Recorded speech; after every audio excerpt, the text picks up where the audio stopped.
नमस्कार, जी बिजनेस पर आपका स्वागत है। आप देख रहे हैं पावर ब्रेकफास्ट। आपके साथ मैं हूं मानसी दवे। हफ्ते का पहला कारोबारी सत्र शुरुआत सीधा विदेशी बाजार के संकेतों को समझकर कर लेते हैं। सबसे पहले एशियाई बाजार एसजीएक्स निफ्टी करीब 14,300। तमाम एशियाई बाजार अगर देखेंगे यहाँ पर एक रेंज में ही कामकाज फिलहाल देखने को मिल रहा है। निक्कई में करीब 65 अंकों की कमजोरी के साथ ट्रेडिंग देखी जा चुकी है। हालांकि हांगकांग के बाजार में हल्की सी बढ़त जरूर कायम है। डाउ फ्यूचर्स अगर आप देखेंगे यहाँ पर भी ट्रेंड कुछ ऐसा ही दिख रहा है, सुस्त कारोबार फिलहाल। शुक्रवार के दिन अमेरिकी बाजार ने नए रिकॉर्ड्स बनाए। डाउ करीब 225 अंक तो नैस्डैक भी 200 अंकों की बढ़त के साथ क्लोजिंग दिखाने में कामयाब रहा।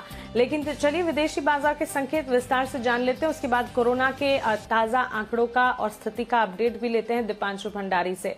Deepanshu, good morning. बताएं विदेशी बाजार के संकेत आज कैसे देखे जाएं? Good morning Mansi. और ठीक ठाक संकेत दिख रहे हैं। बड़ा हफ्ता है और ज्यादातर अर्निंग्स फोकस्ड ही हफ्ता रहेगा, पर उससे पहले फेड की पॉलिसी आने वाली है। कल 2 दिवसीय बैठक शुरू होगी एफओएमसी की और परसों आएगी फेड की पॉलिसी, तो वहां पर सबकी नजर है। हालांकि कोई बड़े बदलाव की एक्सपेक्टेशन नहीं है। इसके अलावा सारी की सारी दिग्गज आईटी कंपनीज के नतीजे आएंगे, जैसे कि Amazon, Microsoft, alphabet, Apple, Facebook और साथ ही टेस्ला। तो यहां पर बाजार की नजर रहेगी। कुछ और बड़ी कंपनीज जैसे Boeing, GE, Ford, Starbuck, McDonald's, AstraZeneca, इनके भी नतीजे आने वाले हैं। अगर आप S&P 500 को देखें तो उसकी पूरी मार्केट कैप के आधे मार्केट कैप के कंपनीज के नतीजे इस हफ्ते आने वाले हैं। तो नतीजों के लिहाज से बहुत बड़ा हफ्ता होने वाला है ये, और वही एक्शन को ड्राइव करेगा। अगर आप शुक्रवार को अमेरिकी बाजारों के हाल देखें तो अच्छा रिबाउंड आपको आते हुए दिखाए। डाउ में 200 अंकों का उछाल था। और अगर आप फ्राइडे की क्लोजिंग के समय, भारतीय बाजार की क्लोजिंग के समय डाउ फ्यूचर्स का हाल देखें और उससे कंपेयर करें तो अच्छी बढ़त के साथ ही डाउ बंद हुआ। नैस्डैक में जबरदस्त एक्शन देखा, 1.5% ऊपर था इन सभी दिग्गज अर्निंग से पहले। और साथ ही S&P 500 ने नया इंट्राडे रिकॉर्ड बनाया और अपने नए क्लोजिंग हाई से भी ज्यादा दूर नहीं था। स्मॉल कैप इंडेक्स में 0.25% की तेजी थी। दिग्गज आईटी शेयर समेत सभी सेक्टर्स में हमने खरीदारी देखी और जो उनका विक्स है वो 10% गिरा है, यानी कि निवेशकों का कॉन्फिडेंस बाजार में वापस आते हुए दिखा है। मजबूत फैक्ट्री और होम सेल्स डेटा से भी निवेशक खुश रहे हैं। और अगर आप देखें तो सिर्फ एक इंटेल का शेयर था जहां पर 5% की गिरावट आई, वो भी कमजोर नतीजों के बाद। यूरोप में मिला जुला एक्शन रहा। कच्चे तेल में हमने एक रिबाउंड देखा। ब्रेंट अब $67 के करीब वापस आते हुए दिखा है। हालांकि डॉलर इंडेक्स और सोने दोनों पर ही हल्का सा दबाव देखा, पर रेंज बाउंड एक्शन ही रहा वहां पर। बिल्कुल, तो चलिए ठीक भारतीय बाजार की ही तरह विदेशी बाजार में भी हम देख रहे हैं नतीजों का दौर जारी है। उसका भी एक इम्पैक्ट और ट्रिगर्स भी कई सारे हैं। लेकिन दीपांशु, देश और दुनिया में कोरोना की स्थिति फिलहाल कैसी दिख रही है?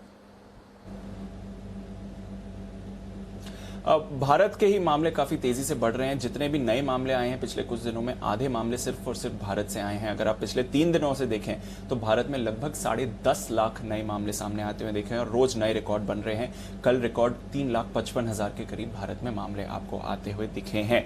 अच्छी और बुरी दोनों खबरें हैं। मामलों के अलावा अगर आप देखें तो एक अच्छी बात है कि यूएस और भारत के बीच एक थोड़ा सा स्टैंड ऑफ बना हुआ था वैक्सीन के रॉ मटेरियल्स को लेकर। कल रात को ये अपडेट आते हुए दिखा है कि यूएस अब वैक्सीन के रॉ मटेरियल्स के एक्सपोर्ट भारत को होने देगी, कोई प्रॉब्लम नहीं होगी और तुरंत ही वो एक्सपोर्ट्स खोल दिए जाएंगे। तो ये एक अच्छी खबर आती हुई दिखी है।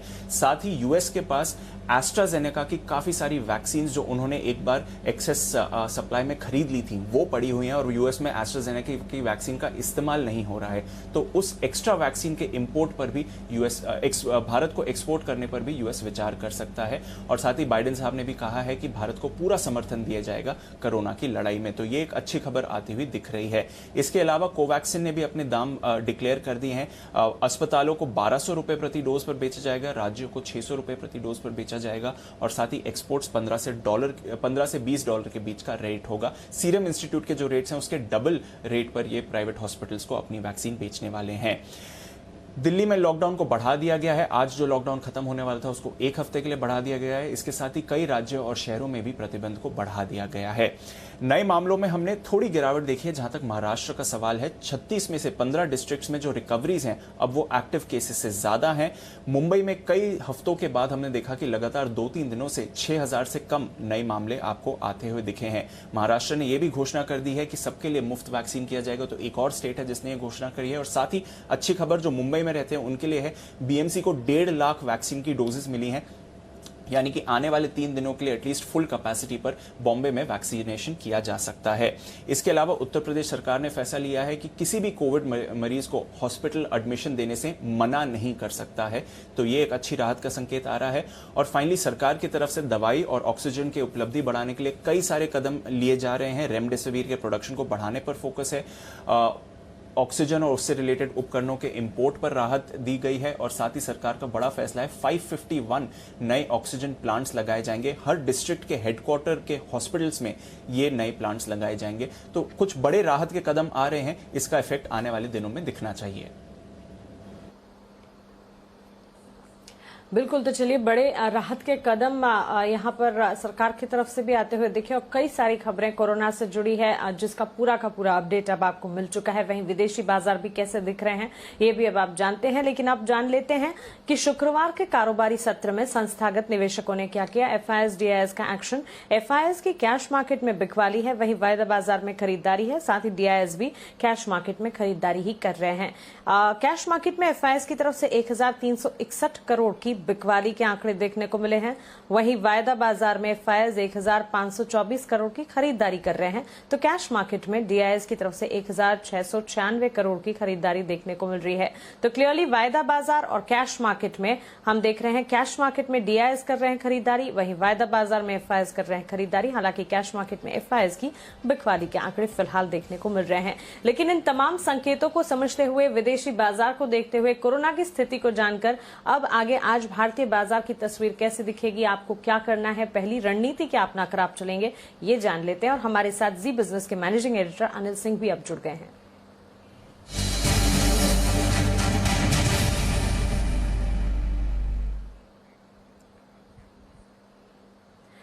Anil sir, good morning. FIS DIS के नंबर्स जो देखने को मिल रहे हैं, साथ ही कोरोना से जुड़ी कई सारी खबरें एक एक कर आती दिखी, राहत की खबरें भी हैं और विदेशी बाजार के संकेत। सर, इन संकेतों को कैसे समझा जाए? भारतीय बाजार पर आज पहली रणनीति क्या होगी?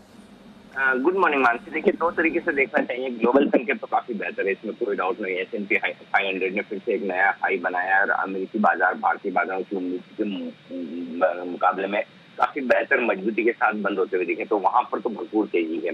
लेकिन जहां तक हमारे संकेतों का सवाल है, लगातार 5वां दिन था कल, जब हमने 3 लाख से ज्यादा आंकड़े देखे और 3.5 लाख का नया रिकॉर्ड कोरोना का बनता हुआ दिखा। तो कोरोना को लेकर अभी भी चिंताएं बरकरार है और अभी भी शायद थोड़ा वक्त और लगेगा इससे पहले कि हम कोरोना के आंकड़ों को कम होते हुए देखें या काबू में आते हुए देखें। तो वो चिंता ऐसी है जो बाजारों को ऊपरी स्तरों पर ज्यादा बढ़ने नहीं देगी। स्तरों पर जो घरेलू फंड की खरीदारी है और ग्लोबल मार्केट की मजबूती है, वो थोड़ा थोड़ा सपोर्ट देने का भी काम करेगी और जो नतीजे आ रहे हैं वो अच्छे आते हुए दिख रहे हैं। मसलन ICICI बैंक ने अच्छे नतीजे पेश किए। तो मिला जुला कारोबार जो अब तक का ट्रेंड है पिछले हफ्ते का, वही रहना चाहिए। फर्क सिर्फ इतना है कि इस हफ्ते वायदा कारोबार की मंथली सीरीज की, अप्रैल सीरीज की एक्सपायरी है, थोड़ा सा एक्शन वॉलेटिलिटी बढ़ सकती है उस लिहाज से। तब आपको जो आज के लिए रेंज पर फोकस करना है, तुरंत 14,250, 14,300 ये सपोर्ट के तौर पर काम करेगा। जैसे इसके तोड़ने की संभावना कम है और अगर इसके नीचे गए तो 14,150, 14,200 मजबूत सपोर्ट के तौर पर मानकर चले। ऊपरी स्तरों पर एक बार 14,400 को अगर पार करके टिके तो फिर 14,500, 14,575 तक की रेंज बन सकती है, जहां तक निफ्टी जाने की कोशिश कर सकता है। बैंक निफ्टी का जहां तक सवाल है, 31,200 ये बैंक निफ्टी के लिए दिन के लिए मजबूत सपोर्ट का काम करेगा और ऊपरी स्तरों पर 32,125, 32,325 ये वो रेंज होगी जहां तक बैंक निफ्टी जाने की कोशिश कर सकता है और वहां पर प्रॉफिट बुकिंग आने की संभावना आप मानकर चल सकते हैं। जी बिल्कुल अनिल सर, शुक्रिया ये पहली रणनीति हमें बताने के लिए। तो क्लियरली मंथली एक्सपायरी का हफ्ता है, जिसका एक इम्पैक्ट जरूर बाजार में देखने को मिल सकता है और साथ ही कोरोना की स्थिति पर भी फोकस रहेगा। इसी के चलते आज के सत्र में भी एक इम्पैक्ट ट्रेड पर हम देखेंगे। ट्रेडिंग रेंज 14,250 से 14,300 निफ्टी के लिए सपोर्ट के तौर पर आप मानकर चल सकते हैं। साथ ही 14,400 अगर पार कर जाता है तो फिर आप देख सकते हैं 14,500 से 14,575 तक के लेवल्स भी यहां पर जाते हुए दिखेंगे। तो क्लियरली 14,500 से 14,575 इसे निफ्टी के लिए ऊपरी रेंज के तौर पर मानकर चले। वहीं बैंक निफ्टी की अगर बात करें, यहां पर ऊपरी रेंज जो है 32,125 से 32,325 की आप मानकर चले, और सपोर्ट जोन्स बैंक निफ्टी के लिए 31,000 से 31,200 के होंगे। तो ये रही पहली रणनीति आपके लिए, और वक्त वक्त पर रणनीति जो हम बताते जाएंगे उस पर फोकस जरूर रखिएगा, क्योंकि वॉलेटाइल सेशन जरूर देखने को मिल सकते हैं। मंथली एक्सपायरी का हफ्ता है और साथ ही कई सारे ट्रिगर्स हैं जिस पर फोकस करना है। कोरोना की स्थिति है, FIS-DIS के भी आंकड़े हैं। चलिए अब खबरों वाले शेयर्स दीपांशु से समझते हैं। दीपांशु बताएं। नतीजों के लिहाज से देखें तो आज HDFC लाइफ और टेक महिंद्रा दोनों पर नजर रहेगी। साथ ही मैग्मा फिनकॉर्प, जहां पर पूनावाला साहब की कंपनी का ओपन ऑफर चल रहा है 70 रुपए पर शेयर के भाव पर, आज बंद हो जाएगा। सुप्रतीज इंजीनियरिंग, इनका बायबैक आज खत्म हो जाएगा 320 रुपए पर शेयर पर, 48 करोड़ रुपीस का जो ये बायबैक है। सागर सीमेंट सब्सिडरी के मर्जर पर आज बोर्ड बैठक होने वाली है, और साथ ही पावर ग्रिड इनविड का IPO, इसकी घोषणा के लिए कंपनी की प्रेस कॉन्फ्रेंस है दोपहर 12 बजे, 29 तारीख को ये IPO खुलने वाला है। पोस्ट मार्केट रिजल्ट्स की बात करें तो HCL टेक्नोलॉजीज ठीक ठाक नतीजे आए, पर हमारे अनुमान से थोड़े कम रहे। डॉलर आय 3% बढ़कर आई है। रुपी रेवेन्यू में 1.8% की आपने बढ़त देखी है। कामकाजी तौर पर EBIT 10% गिरा है, और मार्जिन 22.9% से गिरकर 22.4% के रहे हैं। मुनाफे में भी 25% की गिरावट रही है। कॉन्स्टेंट करेंसी रेवेन्यू की ग्रोथ की बात करें तो 2.5% की रही है। अनुमान 3.2% का था। हालांकि आने वाले साल के लिए कंपनी ने EBIT मार्जिन की रेंज 19 से 21% के बीच की दी है। ICICI बैंक नतीजे ठीक थे, पर मुनाफा थोड़ा अनुमान से कम रहा। नॉन ऑपरेशनल इनकम के गिरने की वजह से एसेट क्वालिटी में आपने सुधार देखा है। कुल NII की बात करें तो 17% की बढ़त देखी है। मुनाफे में आपने 2.5 गुने का उछाल देखा है। निम्स की बात करें तो स्टेबल रहे हैं। प्रोविजंस 52% गिरे हैं कंपनी के यहां पर, अगर आप सालाना तौर पर कंपेयर करें। तिमाही दर तिमाही अगर आप देखें तो ग्रॉस NPAs 0.5% इंप्रूव हुए हैं, और नेट NPAs में भी 12 बेसिस पॉइंट का इंप्रूवमेंट आते हुए दिखा है। M&M फाइनेंस यहां पर मुनाफा अनुमान से थोड़ा कम रहा, माफ कीजिएगा, क्योंकि हायर प्रोविजन से कंपनी के, और एसेट क्वालिटी में भी आपने गिरावट देखी है। NII में आपने 12% की बढ़त देखी है, पर मुनाफा 32% गिरकर आया है, और कंपनी ने 1320 करोड़ रुपए का एडिशनल प्रोविजन किया है। अगर आप ओवर एंड अबव नंबर्स देखें। एसेट क्वालिटी की बात करें तो तिमाही दर तिमाही डेफिनेटली थोड़ा इंप्रूवमेंट आपने देखा है, बट यहां पर भी प्रोविजन डबल से ज्यादा आपने बढ़ते हुए देखा है। 3 ऑफर फॉर सेल आज खुलने वाले हैं। सबसे पहले शेल्बी, जहां पर प्रोमोटर शाह फैमिली OFS के जरिए लगभग 5.5% हिस्सेदारी बेचने वाली है। आज ये तीनों OFS नॉन रिटेल के लिए खुलेंगे। फ्लोर प्राइस इसका 111 रुपए पर शेयर पर तय किया गया है। फेडरल मुगल, यहां पर promoter IEH FMGI holdings OFS के जरिए लगभग 10% हिस्सेदारी बेचने वाली है, और साथ ही एडिशनल 10% के ग्रीन शू ऑप्शन का भी ऑप्शन दिया गया है। फ्लोर प्राइस 250 रुपए का तय किया गया है। और फाइनली हैथवे केबल, यहां पर प्रमोटर रिलायंस जियो और उनकी रिलेटेड कंपनीज लगभग 11.5% हिस्सेदारी बेचने वाली हैं OFS के जरिए। यहां पर फ्लोर प्राइस 21 रुपए 50 पैसे का तय किया गया है। ONGC बड़ी खबर आती हुई दिख रही है। रिपोर्ट्स के जरिए सरकार का ONGC के कुछ फील्ड्स के निजीकरण पर फोकस बना हुआ है। पेट्रोलियम और नेचुरल गैस मिनिस्ट्री ने एडिशनल सेक्रेटरी को ये चिट्ठी लिखी है, जहां पर उन्होंने प्रस्ताव रखा है कि कुछ ऑयल फील्ड को प्राइवेट प्लेयर्स को बेचा जाए, साथ ही KG बेसिन की गैस फील्ड में विदेशी निवेशकों को लाया जाए, डीलिंग और बाकी सर्विसेज को अलग कंपनी में विभाजित किया जाए, और कंपनी के कुछ इंफ्रास्ट्रक्चर को भी बेचा जाए। तो ONGC पर आज नजर रखिएगा। और फाइनली फार्मा शेयर्स फोकस में रहेंगे, क्योंकि सरकार ने रेमडेसिविर के प्रोडक्शन के लिए 25 नए प्लांट्स को मंजूरी दी है। जल्द ही लक्ष्य है कि प्रोडक्शन को 3 लाख यूनिट्स पर डे कर देना चाहिए। साथ ही लिंडे इंडिया, EKC, इंगरसॉल रैंड ऐसी कंपनीज फोकस में रहेंगी, क्योंकि मेडिकल ऑक्सीजन और उसके रिलेटेड उपकरणों के इंपोर्ट के लिए सरकार ने हर तरह की ड्यूटी और हेल्थ सेस को भी हटा दिया है। और एक बड़ा फैसला लिया है केंद्र सरकार ने, अब किसी भी इंडस्ट्री के ऑक्सीजन यूज पर रोक लगा दी गई है। पहले 9 सेक्टर्स को राहत दी गई थी, एक्सेप्शन दिया था। अब किसी भी इंडस्ट्री के ऑक्सीजन यूज पर रोक लगा दी गई है। सारा का सारा ऑक्सीजन इस्तेमाल सिर्फ और सिर्फ मेडिकल यूज के लिए किया जाएगा। बिल्कुल दीपांशु, शुक्रिया ये तमाम जानकारी के लिए, और खबरों वाले शेयर्स और साथ ही विदेशी बाजार के संकेत और कोरोना का अपडेट हमें बताने के लिए। जी बिजनेस के खास शो बाजार आज और कल में HDFC सिक्योरिटीज के VK शर्मा ने ऑप्शंस की कौन सी दमदार रणनीति सुझाई है, आइए अब वो जान लेते हैं। पहले फार्मा की बात करते हैं। नाम है कैडिला हेल्थ। तो ये मैं बिल्कुल क्लियर कर दूं कि अभी जो मेरी स्ट्रेटजी है वो प्योरली आउट एंड आउट एक डेरिवेटिव्स की स्ट्रेटजी है। फंडामेंटल कोई न्यूज कंपनी के अंदर आई है कि 580 की अप्रैल की कॉल कैडिला हेल्थ के अंदर आप लें, स्टॉप लॉस रखें 9 रुपए का, टारगेट आप रखें 30 रुपए का। दूसरा जो टाटा स्टील है, तो यहाँ पे मैं ये सलाह दूंगा कि 940 की अप्रैल की कॉल खरीदी जा सकती है 13 रुपए प्रीमियम पे, और उसका जो स्टॉप लॉस रखें 7 रुपए का, टारगेट आपका रहेगा 24 रुपए। और आज के लिए कुछ important trading calls. Choice broking की तरफ से पीवीआर पर खरीदारी की कॉल आई है। याद रखिए शुक्रवार के ट्रेडिंग सेशन में करीब 4% की बढ़त स्टॉक में देखने को मिली थी। आज भी तेजी की यहां पर अनुमान है। 1210 के टारगेट्स को मानकर चले 1099 का स्टॉप लॉस लगाकर खरीदारी की जा सकती है। वहीं निर्मल बैंक सिक्योरिटीज की राय जेएसडब्ल्यू एनर्जी और आरती इंडस्ट्रीज दोनों पर ही है। दोनों ही स्टॉक शुक्रवार के दिन परफॉर्म कर रहे थे। करीब 3 से 4% की बढ़त यहां पर भी देखी गई है।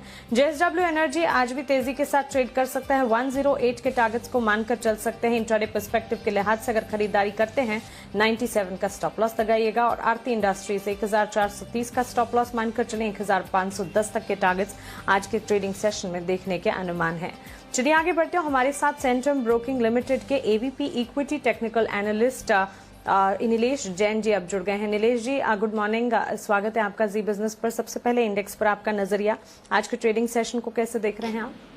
गुड मॉर्निंग टू मानसी जी। मानसी देखिए, बाजार में हम एक साइडवेज मूव हमने देखा था। एक इंडिस कैंडल जो बना है डोजी कैंडल की पैटर्न, वो इंडिकेट कर रहा है कि एक साइडवेज मूव इस वक्त इस वीकली में सप्ताह में भी बरकरार रहेगा।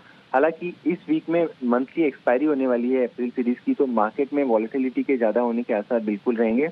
ओवरऑल जो स्ट्रक्चर इंडिकेट कर रहा है कि यहाँ पे कहीं ना कहीं एक बेस फॉर्मेशन हो रहा है, एक बाउंस की उम्मीद हम कर सकते हैं।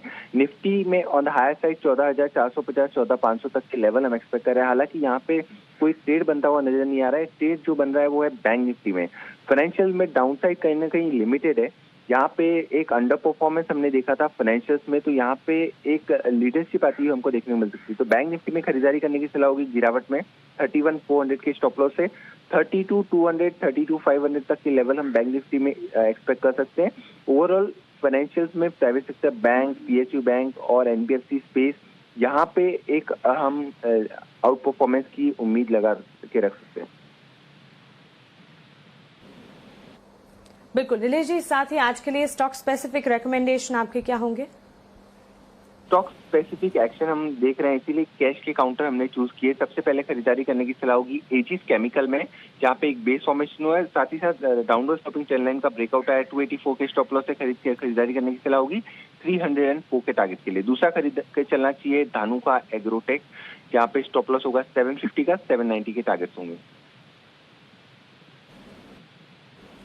ठीक है नीलेश जी, शुक्रिया ये तमाम जानकारी के लिए, सवालों के जवाब देने के लिए, अपने रेकमेंडेशन हमें बताने के लिए। तो क्लियरली बैंक निफ्टी पर खरीदारी की राय है। 32,200 के टारगेट्स को मानकर चलें, 31,400 का स्टॉप लॉस होगा। वहीं यहाँ पर स्टॉक स्पेसिफिक रेकमेंडेशंस भी 2 आपको मिल चुके हैं। चलिए कमोडिटी मार्केट्स पर बातचीत कर लेते हैं। मोतीलाल ओसवाल कमोडिटीज के एनालिस्ट अमित सचदेजा हमारे साथ जुड़ गए हैं। अमित गुड मॉर्निंग, स्वागत है आपका जी बिजनेस पर। बुलियन मार्केट, सोने चांदी की चाल पर सबसे पहले आपका आउटलुक अब हम जानना चाहेंगे। देखिए, डॉलर में जो लगातार कमजोरी अंतर्राष्ट्रीय बाजार में आ रही है और खास करके जो सेफर्स एंड बाइंग गोल्ड में फिलहाल दिखाई दे रही है, उसके चलते मुझे लगता है कि गोल्ड और सिल्वर दोनों में ही तेजी का जो रुख है वो बना रहेगा। डोमेस्टिक मार्केट्स में 47,600 के करीब अगर मिलता है तो गोल्ड बाय किया जा सकता है। वेबसाइट में 48,050 तक के टारगेट लिए जा सकते हैं। सिमिलरली चांदी में 68,500 टू 600 रीजन में बाय करके लगभग 69,500 का टारगेट लिया गया है।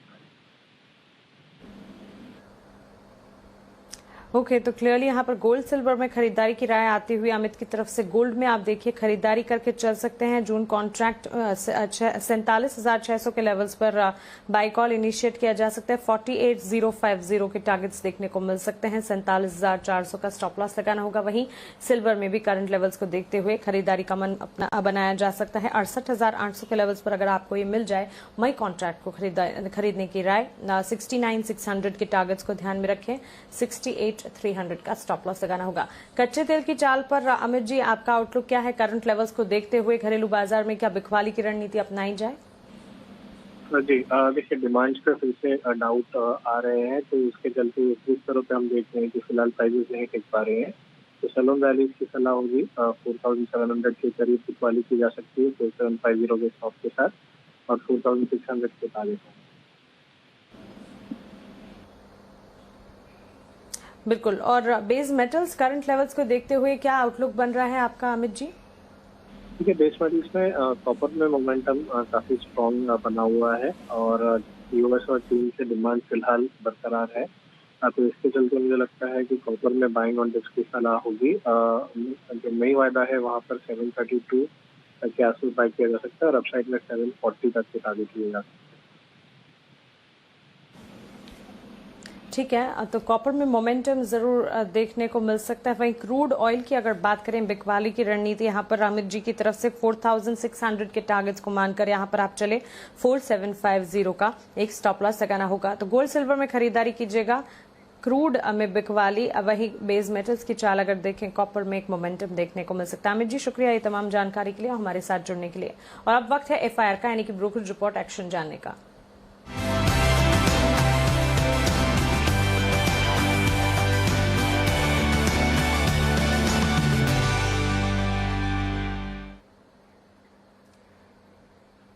ब्रोकरेज रिपोर्ट्स लेकर सृष्टि शर्मा हमारे साथ जुड़ गई हैं। सृष्टि गुड मॉर्निंग, बताएं। Good morning Mansi. HCL tech पे नतीजों के बाद मिली जुली रिपोर्ट्स आई हैं। CLSA ने खरीदारी की राय बरकरार रखते हुए 1150 से लक्ष्य बढ़ा के 1220 के कर दिए हैं। वहीं गोल्डमैन सैक्स ने न्यूट्रल रेटिंग बरकरार रखते हुए 975 के टारगेट दिए हैं। मैक्वायरी ने आउट परफॉर्म रेटिंग बरकरार रखते हुए 1250 के अपने टारगेट्स मेंटेन रखे हैं, और JP मॉर्गन ने ओवरवेट रेटिंग के साथ 1190 के लक्ष्य दिए हैं। कई 3 ब्रोकरेजेस ने इनके EPS अनुमान में कटौती की है, पर लंबी अवधि के लिए ग्रोथ का नजरिया बरकरार है। ICICI बैंक अच्छे नतीजों के बाद यहाँ पे CLSA ने एक टारगेट प्राइस बढ़ाया है। खरीदारी की राय बरकरार रखी है, 800 से लक्ष्य बढ़ा के 825 के कर दिए हैं। फाइनेंशियल ईयर 23 तक जो इनका ROE है वो 15 से 16% तक जाने का वो अनुमान रख रहे हैं। वहीं जेफरीज भी इनका ROE 14 से 15% तक जाने पहुंचते हुए देख रहे हैं। खरीदारी की राय बरकरार रखते हुए 780 के टारगेट दिए हैं। JP मॉर्गन ने ओवरवेट रेटिंग बरकरार रखते हुए 675 के अपने टारगेट्स मेंटेन रखे हैं।